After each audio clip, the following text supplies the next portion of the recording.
Employees at Women and Infants Hospital say extreme heat in the hospital and a risky sanitation process are now putting patients, maybe you, your safety on the line. And tonight they're turning to 10 worried their concerns are being ignored. The night team's Leanna Falk is live in Providence with what we know so far. Leanna?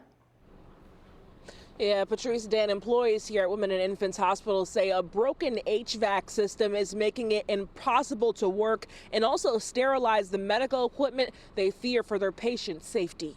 It's been hot. Like, now it's gotten to the point where we have to have our doors open. Employees working in the ground level of Women and Infants Hospital say they're sweating through their shifts. One worker who asked to remain anonymous out of fear of retaliation says the extreme heat is making their jobs nearly impossible. You can't work like that. Like, we stand up all day putting these instruments together. The heat is coming from a broken cooling system in the basement, which houses sterilization and diagnostics. With temperatures rising, staff are reportedly fainting and taking longer breaks, slowing down the process for sterilizing tools. NBC 10 obtained an internal memo outlining a temporary plan, sending equipment to Kent Hospital for sanitation before being brought back. But employees say that process comes with serious risks. Once the instruments leave the hospital, they're not sterile anymore. The same equipment used in surgeries and childbirth now traveling miles back and forth, exposed to potential contamination. If these instruments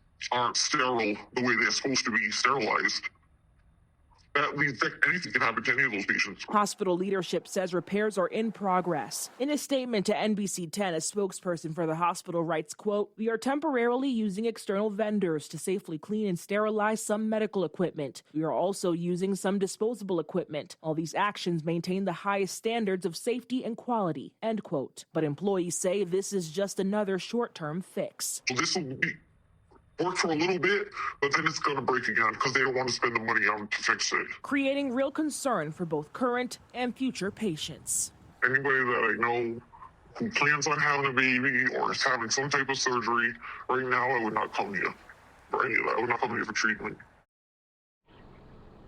We immediately followed up with the hospital spokesperson to figure out what the timeline was for the cooling system to get back on. Still waiting to hear back. Live in Providence, Leanna Falk, NBC 10 News, 19. There are